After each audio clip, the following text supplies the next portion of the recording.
É um versículo bom para gravar. Você sai daqui com um versículo decorado, né? Então vamos ler juntos Marcos 1:1. Princípio do Evangelho de Jesus Cristo, Filho de Deus. De novo, princípio do Evangelho de Jesus Cristo, Filho de Deus. Vamos orar? Deus, fala o nosso coração pela Tua Palavra, pela aplicação dela aos nossos corações, através da obra do Espírito Santo do Senhor. Que possamos, ó Deus, discernir Tua vontade, Tua direção, os propósitos do Senhor para as nossas vidas, pois nós oramos agradecidos por essa noite especial, por esse dia de celebração, em nome de Jesus Cristo. Amém. Você, na noite do Natal, tem duas expectativas. A primeira é de receber presente. É ou não é verdade? É verdade. Você fica ali naquela expectativa. Eu sei que o centro do Natal não é o presente. Eu sei que o foco do Natal não é o presente. Eu sei que o Natal é muito mais do que presente. Mas vai dizer isso para um menino de 5 anos, 6 anos, 36 anos, 46 anos. Né? A segunda expectativa é de quem vai dar o presente. E nós percebemos muito essa transição, né? Até uma certa faixa etária, você fica na expectativa de receber o presente. E depois de uma certa faixa etária, você tem expectativa de quem vai receber o presente que você comprou, se ele vai gostar ou não. Isso acontece nos nossos corações. É óbvio que o foco do Natal não é isso. O foco do Natal é Cristo. Mas graças a Deus pela celebração da noite de Natal, graças a Deus pela ceia em conjunto, graças a Deus pela troca de presentes. E quem não gosta disso é muito carrancudo, não é? Porque é muito bom. É bom estarmos juntos, é bom cearmos, é bom celebrarmos. Obviamente que colocando tudo isso na presença de Deus e dizendo, Senhor, o Senhor é o motivo da nossa grande alegria. E a pergunta que eu faria para você é, como é que você se sentiria responsável por dar uma notícia que as pessoas estavam aguardando há 400 anos? Eu vou repetir a pergunta. Você tem que dar notícia para um grupo de pessoas, para uma nação inteira, que espera essa notícia há 400 anos. Sabe o que é isso? 400 anos esperando uma notícia. Os seus avós, os seus bisavós, os seus tataravós falaram da expectativa dessa notícia. E agora está nas suas mãos a responsabilidade de entregar essa notícia. E a pergunta é, como você entregaria essa notícia? Uma notícia que é boa, aguardada com muita ansiedade, mas você sabe o impacto dessa notícia na vida de tantas pessoas. Como você entregaria essa notícia? É isso que nós acabamos de ler aqui. Marcos recebe do apóstolo Pedro a instrução e a orientação e a responsabilidade de escrever essa notícia.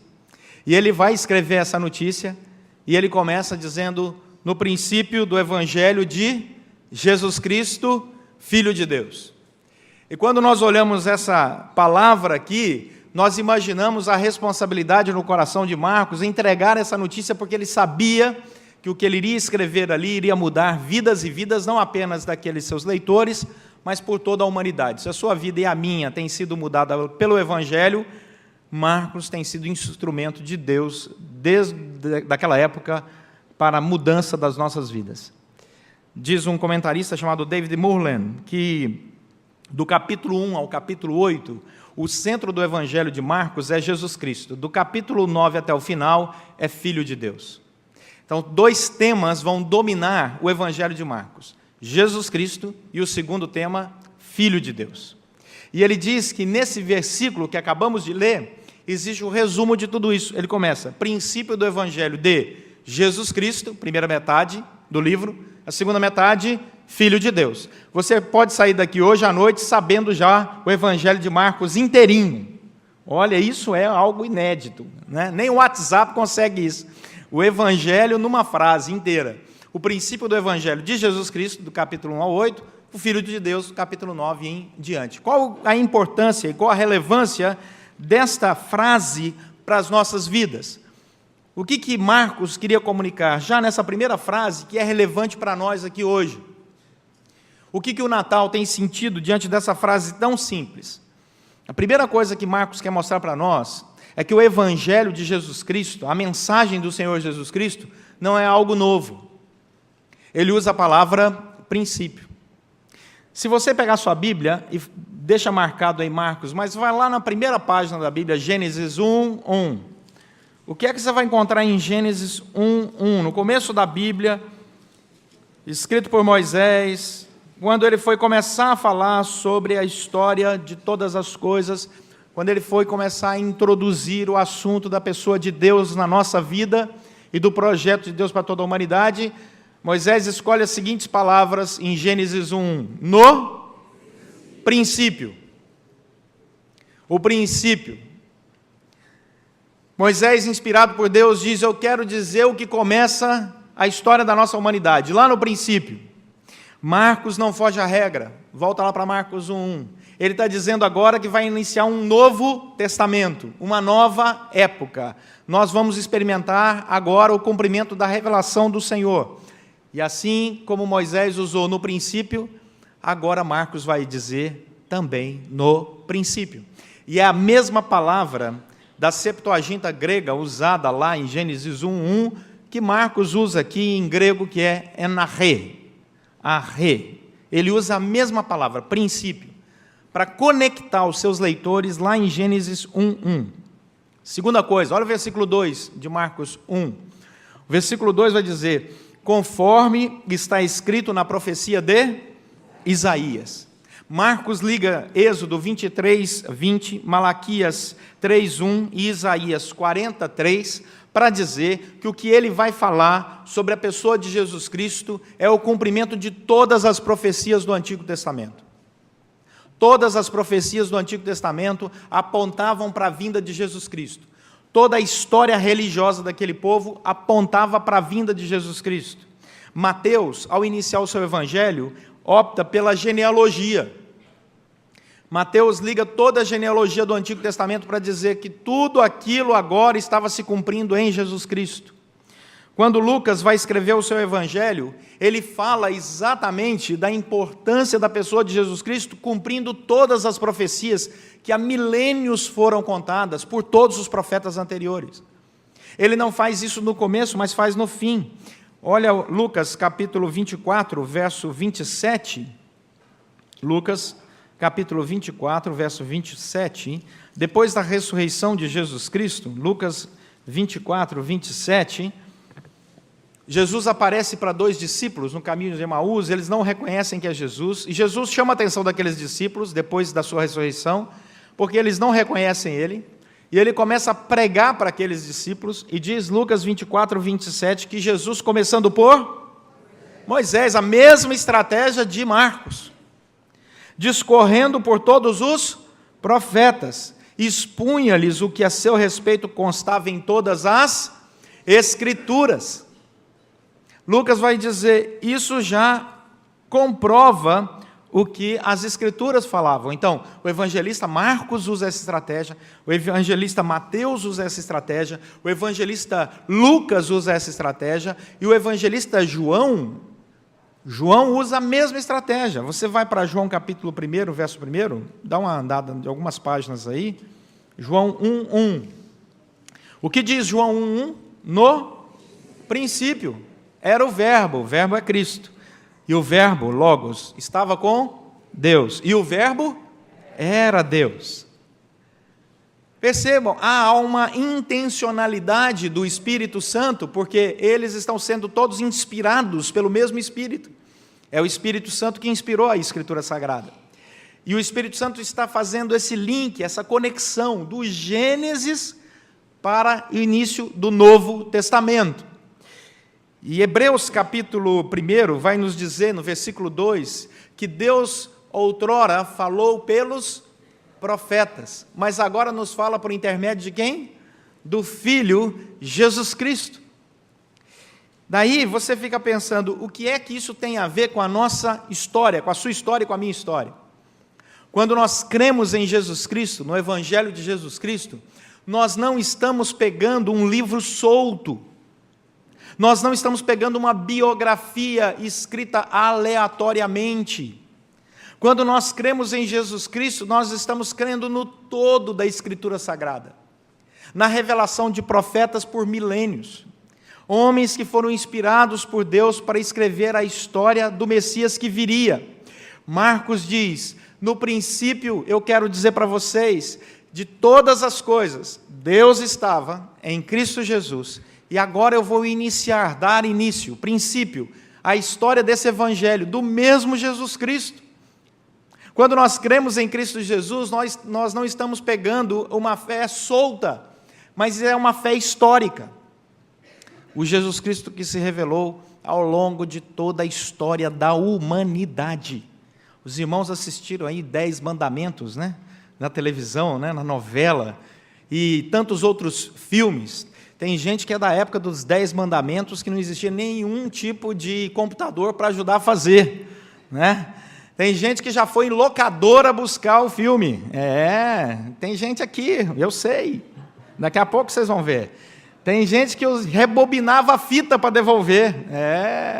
Tem gente que não tem a menor ideia do que eu estou falando, né? Mas assistiu 10 Mandamentos assim, fita VHS. E a gente ficou feliz quando o videocassete passou de 2 cabeças para 4 cabeças, né? Meus irmãos, a história da humanidade entrelaça com a história de Jesus Cristo. A nossa fé é histórica. Jesus Cristo não é um mito, Jesus Cristo não foi inventado, Jesus Cristo não é um profeta de última hora, Jesus Cristo é o Senhor que criou os céus e a terra, que estava em Gênesis criando todas as coisas, como a palavra do Senhor diz: façamos, pois, o homem à nossa imagem e à nossa semelhança. Era a Trindade Santa lá na criação, Deus Pai, Filho e Espírito Santo. Quando nós oramos a Jesus Cristo, nós estamos falando com esse Deus eterno, Criador de todas as coisas, que resolveu se encarnar, transformar em homem encarnado para nos resgatar. Essa é a nossa fé, uma fé histórica. Volta lá para Marcos 1:1. O texto vai dizer mais, que é o princípio do Evangelho. A palavra Evangelho significa boas novas. É só isso que significa. O que significa a palavra Evangelho? Boas novas. Evangelho não é um conjunto doutrinário, Evangelho não é um conjunto de livros, a gente chama de conjunto de livros, mas a palavra Evangelho significa boas novas. Era uma palavra usada para uma comunicação real. Olha, e era sempre uma comunicação positiva. Quando o arauto do rei chegava lá em praça pública e dizia assim: eis que vos trago boas novas, ele usava a palavra Evangelho. Eu trago boas novas. Não vai ser mais necessário a declaração de imposto de renda. Aleluia! Olha aí, maravilha! Né? Isso é Evangelho. Deu para entender o impacto, meus irmãos? Agora deu, né? Agora deu para entender o impacto das boas novas. As boas novas era isso. Era uma notícia tão boa que a gente nem acreditava nela. Né? Tão boa que você olhava e falava assim: meu Senhor, que coisa maravilhosa. Essa é a essência do Evangelho. O Evangelho é isso, é uma boa nova de impacto. Capítulo 1, verso 14 de Marcos, diz que o Senhor Jesus foi para a Galileia pregando o Evangelho de Deus. O Tim Keller vai dizer que o Evangelho é uma boa notícia e não um bom conselho. O Evangelho não é fundamentalmente um modo de vida, não é algo que fazemos, mas é a declaração daquilo que foi feito por nós. O Evangelho é uma boa notícia que anuncia que nós fomos resgatados e salvos. Salvos do quê? Eu não sei quanto a você, mas eu não nasci evangélico, presbiteriano. Eu nasci em outra religião, não é? E eu entrava lá na missa, não é, com os meus pais, e não entendia nada, virava as costas, saía sem entender como um bom adolescente, né? Que isso acontece na igreja católica, mas acontece com adolescente também na igreja evangélica, né? Que entra sem estar conectado, né? Isso acontecia comigo. E era interessante porque algumas coisas eram ditas naquela época que eu me lembro até hoje que eu não entendia. Por exemplo, Jesus Cristo veio nos salvar. Salvar de quê? Jesus Cristo veio redimir o nosso pecado. Jesus Cristo veio nos resgatar. Resgatar de quê? Eu não sei quanto a você, mas várias vezes essas perguntas ficavam pululando assim na minha mente, até que um dia eu fui conhecendo o Evangelho pela graça do bom Deus e entrei numa igreja presbiteriana desconfiado. Não sei se você já entrou em igreja desconfiado, mas eu entrei desconfiado numa igreja. Eu tenho um amigo pastor, nota de rodapé, que ele tem um cabelão assim, bem grande, aquele cabelo assim, Black Power, sabe aquele cabelo? E ele usa roupa hippie, usa uma bolsa comprida, chinelo colorido. Ele é pastor presbiteriano, usa 2 brincos, e ele evangeliza hippies e pessoas de rua e tal, e ele anda desse jeito. E um dia ele foi passando na porta de uma igreja, que eu não vou dizer o nome nem sob tortura, mas uma igreja dessas aí que os irmãos conhecem, né? E ele foi entrando, ele estava cantando uma música bonita, ele falou, vou entrar nessa igreja. E ele parou na porta da igreja e ficou entrando, e ele viu 2 diáconos aproximando, um do lado do outro, ele na porta da igreja olhando assim e tal, desconfiado e tal, mas a música estava bonita, ele foi ficando ali, pastor presbiteriano. De repente os 2 diáconos daquela igreja agarraram ele para um lado, para o outro, falaram, tem demônio! E foram levando ele para frente da igreja, para o pastor orar por ele, e ele gritava, me larga! E ele falava, tem demônio, e está bravo, né? Até a frente da igreja, e ali ele, mais do que, né, prontamente, se identificou, disse, sou pastor, e agora que tem demônio mesmo. Eu sou mesmo. Olha, foi difícil para ele. Muitas vezes a gente entra em igreja desconfiado, assim, com tantas mensagens. Essa história de Jesus nos resgatar de quê? Jesus Cristo veio, meus irmãos, porque nós, nossa história espiritual, caminhamos para longe de Deus. Nós negamos o senhorio de Jesus Cristo. Nós deixamos a comunhão com o Senhor. Escrevemos uma agenda, você, eu, toda a humanidade, diz a Bíblia, onde Deus não fazia parte da nossa agenda. Deus era uma referência distante. Deus era uma referência filosófica. Deus era uma referência religiosa, mas não havia em nós um relacionamento com Ele.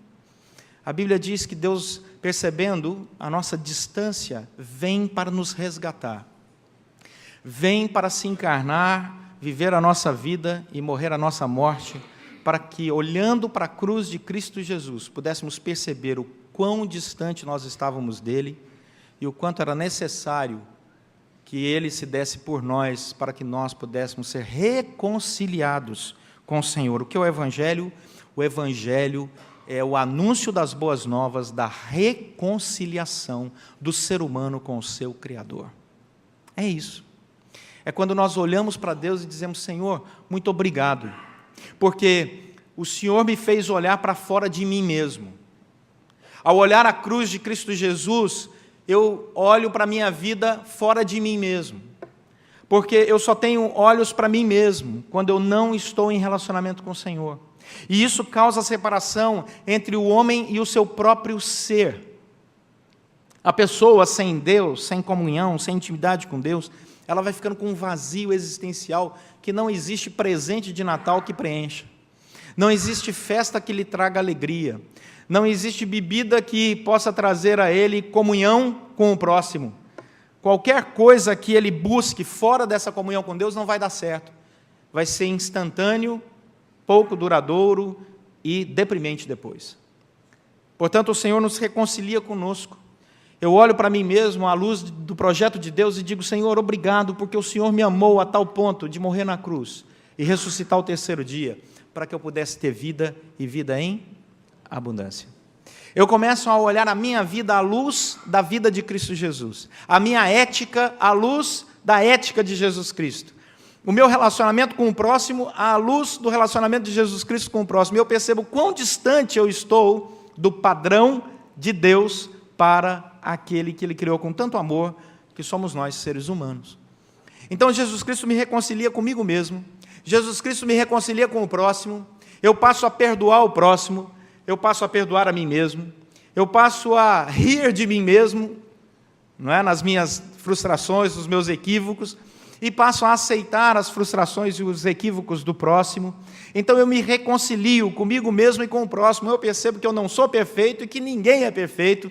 E quando nós nos aceitamos no caminho do perdão, da amizade, quando nós nos respeitamos mutuamente, fazemos o bem para o próximo, e o próximo faz o bem para nós também, nós vivemos nessa sinergia produtiva, divina, e Deus nos criou para isso. Deus não nos criou para a violência, Deus não nos criou para a inveja, Deus não nos criou para o assassinato, Deus não nos criou para o terrorismo, seja ele em nome de quem for.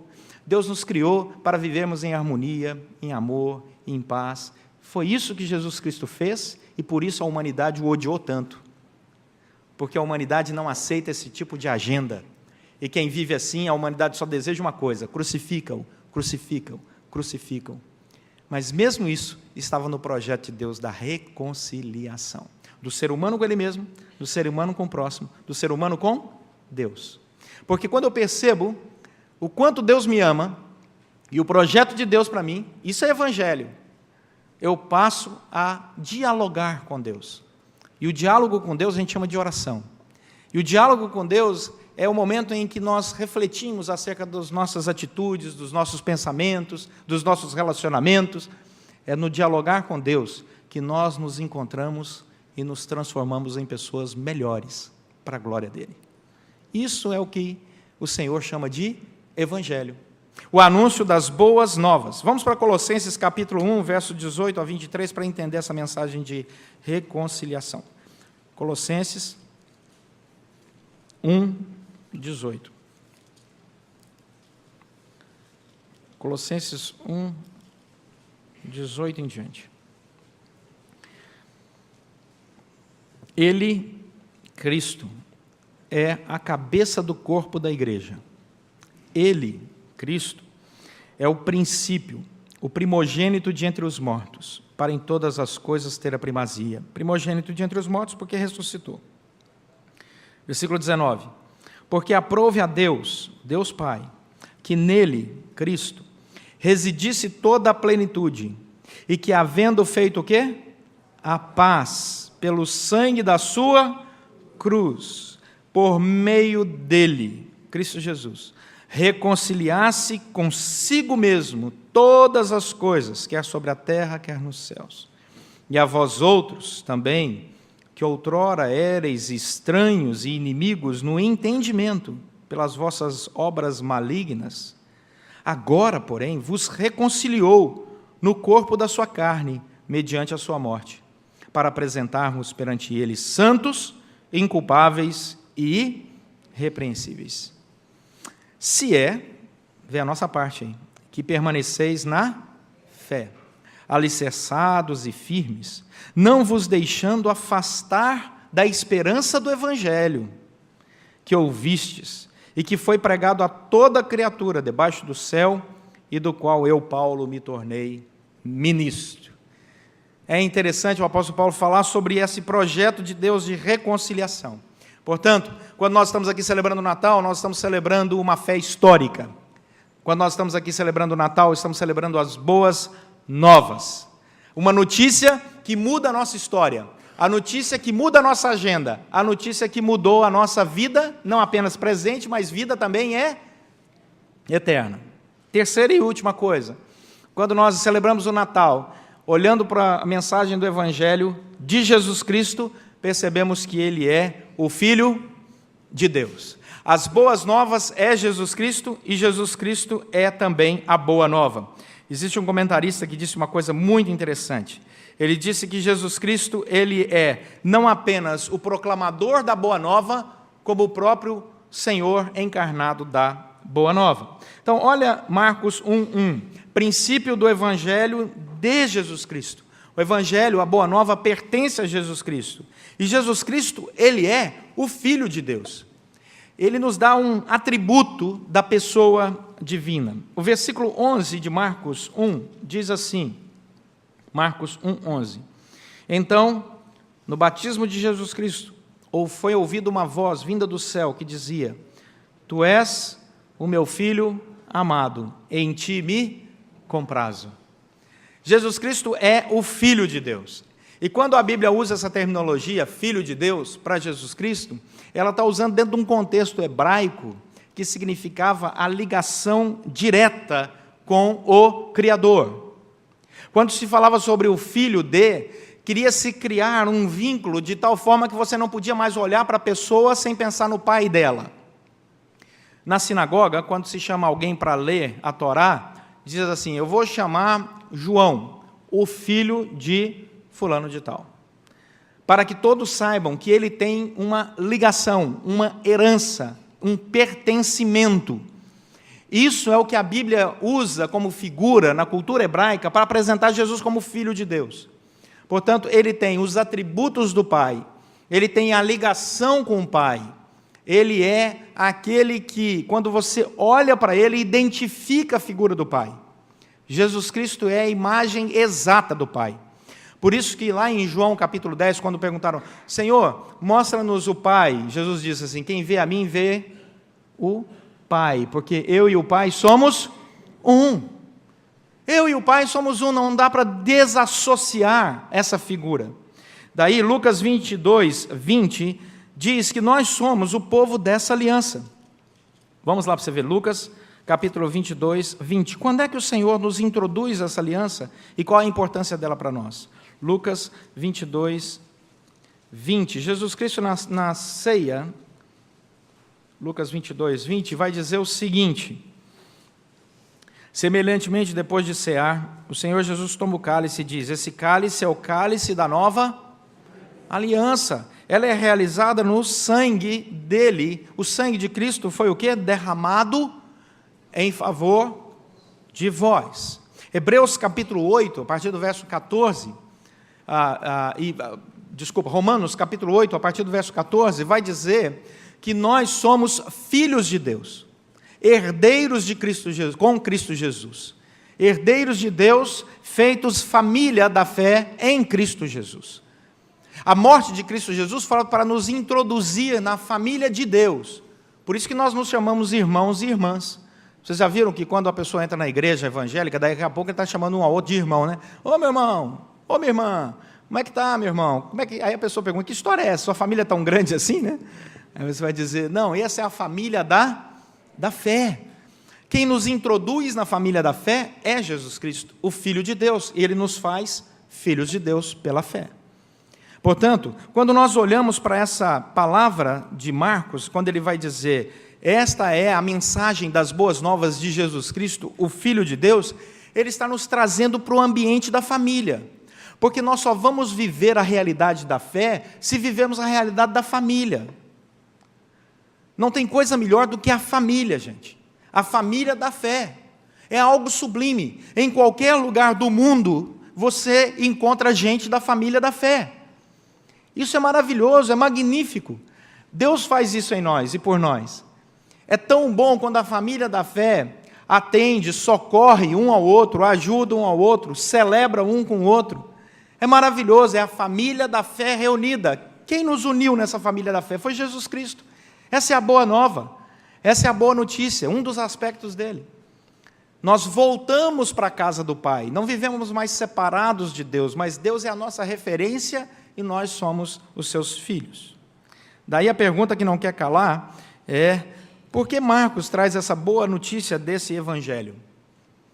E eu quero fazer uma pergunta para você. Tá bom, pastor, o senhor falou, mas o que é que eu levo para casa, né? Vamos voltar lá para Marcos 1. Princípio do Evangelho de Jesus Cristo, o Filho de Deus. Pronto, grava isso. O princípio. Precisamos lembrar que essa história de Jesus Cristo é milenar. Profecias cumpridas desde Gênesis 1. Segundo, é uma boa notícia que transforma a nossa história, não apenas terrena, mas também eterna. Terceiro e último lugar, a boa notícia que nos reconcilia com Deus, conosco mesmo, com o próximo, nos tornando família da fé, vivendo a nova ética, a nova agenda do povo de Deus, aonde o Espírito Santo é derramado com poder, e nós experimentamos graça sobre graça, glória sobre glória, e vamos tendo experiências espirituais pela graça do bom Senhor. Devemos levar tudo isso para casa, mas existe uma armadilha. Essa armadilha é tratada por alguns comentaristas, e eu gostei muito da divisão que eles fizeram, quando eles dizem que a armadilha está caracterizada em duas coisas: quem quer viver a religiosidade e quem quer viver a não religiosidade. E a palavra é, Jesus Cristo veio e Ele nos deu um sinal de alerta: cuidado com a religiosidade. Como é que é? Isso mesmo. Cuidado com a religiosidade. Porque Jesus Cristo não veio pregar uma religião. Religião é construída em cima de uma série de dogmas aonde eu obedeço e por isso sou aceito. Cuidado com essa linha de raciocínio. Eu obedeço e por isso sou aceito. Para mim, quem melhor resumiu isso, que é uma linha de pensamento teológico que começa lá em Schaeffer, foi Tim Keller. Eu obedeço, então sou aceito. Esse é um equívoco da linha religiosa. É quando nós achamos que Deus nos deve, porque eu cumpro todos os preceitos religiosos, então Deus tem que me abençoar. Isso é religião. E essa religião não é evangelho. Segundo erro é quando alguém, por causa do preceito religioso, do eu obedeço e por isso sou aceito, não consegue obedecer, porque ninguém vai conseguir, não consegue se enganar, e num momento de profunda lucidez diz, eu não consigo cumprir todos os preceitos religiosos, então eu vou ser não religião, vou viver sem religiosidade alguma. Os dois caminhos são de morte. Pobre das pessoas que acham que relacionamento com Deus é cumprir uma série de preceitos religiosos que alguém escreveu e não Deus. Que alguém escreveu ou interpretou a Escritura e não Deus. Pobre dessas pessoas. São pessoas que vão viver a vida inteira presos em dogmas. Tem que rezar assim, ou tem que orar assim, ou tem que fazer tantas orações por dia, de tal forma, tem que fazer não sei o quê. Aí é um conjunto de não tem, a pessoa se perde, né? Jesus Cristo não veio para isso. Jesus Cristo quebrou todos os padrões religiosos. Jesus Cristo foi crucificado por causa dos religiosos, porque Ele não veio para pregar uma religião, Ele veio para pregar o Evangelho, as boas novas, que era Ele mesmo. Por isso os religiosos não suportavam. Jesus Cristo não obedecia o sábado. Ele curava no sábado. Os religiosos não entendiam isso. Como é que pode não guardar o sábado? Se Jesus Cristo viesse hoje, tem algumas igrejas aí que iriam crucificá-lo de novo, viu? Porque ele não guarda o sábado. E eu pegar ele e falar, mata porque não está guardando o sábado, mata ele porque ele não é tão religioso quanto nós queremos. Porque Jesus disse que o sábado foi feito para o homem e não o homem para o sábado. Vocês não estão entendendo nada. Eu vim para cumprir a lei. O princípio da lei é só revelar o nosso pecado, não é fazer com que você volte para ela para guardar todos os princípios da lei, porque você se perde nisso e morre. Porque você acha que obedecendo, agora eu mereço. Você não merece nada. A lei é só norma de conduta, só um regulador. A lei é só para mostrar o caminho que você deve seguir, com o coração do Evangelho de Jesus Cristo. O apóstolo Paulo diz, a lei revela que eu sou pecador, essa é a única função dela, nada mais. E ao me perceber pecador diante da lei, eu busco pela graça a intimidade do perdão e da comunhão com Jesus Cristo. Aí ele responde em Romanos 6, então o que diremos, pois? Né? Porque onde abundou o pecado, superabundou a graça, então eu vou pecar cada vez mais para que receber cada vez mais graça. Quem pensa assim não entendeu nada do Evangelho. É a irreligião, é a não religião. Esse tipo de raciocínio também não funciona. O que nós devemos levar para casa é que Jesus Cristo veio para nos proclamar a boa nova, o Evangelho da salvação. E o Evangelho da salvação nos liga à historicidade do Antigo Testamento, ele cumpriu tudo aquilo, mas a beleza da vida pela graça no Novo Testamento. Pela graça sois salvos mediante a fé. Isso não vem de vós, para que você não fique cheio de soberba, nem das suas boas obras, mas vem da graça. Graça. Então agora, diante da graça, eu não vou fazer mais boas obras? Não, quem recebeu e entendeu a graça, vai realizar boas obras, como uma resposta de gratidão a Deus. Por isso que Jesus Cristo é tão revolucionário, e por isso nós somos chamados para viver o Evangelho dele. No Evangelho, a nossa afirmação é a seguinte, eu sou aceito por Deus, por isso obedeço. Vamos repetir isso? Eu sou aceito por Deus, por isso obedeço. Eu sou aceito por Deus e por isso eu obedeço. Eu sou aceito por Deus e num ato de gratidão eu obedeço. Eu sou aceito por Deus e por isso num ato de gratidão eu vivo como eu vivo. Eu sou aceito por Deus, por isso eu aceito o próximo com as suas mazelas, com os seus pecados, eu perdoo, falo, vamos juntos andar a primeira milha, a segunda milha, vamos juntos. Isso é evangelho, porque Deus me aceitou dessa forma.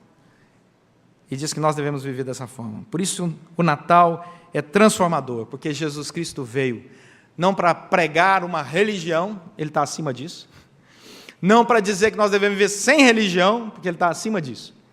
Ele veio para dizer que nós devemos viver o Evangelho, as boas novas da reconciliação do homem consigo mesmo, do homem com o próximo, acima de tudo, do homem com Deus. Aí a gente pode dizer, Feliz Natal. Jesus nasceu. Amém? Vamos orar.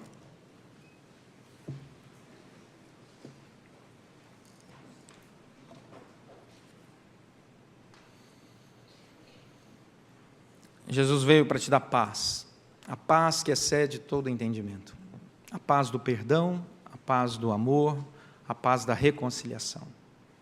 A grande mensagem do Natal é essa, que Deus veio, se encarnou, se fez homem, viveu entre nós, viveu a nossa vida, morreu a nossa morte, para que nós pudéssemos viver a vida dele eternamente na presença com ele.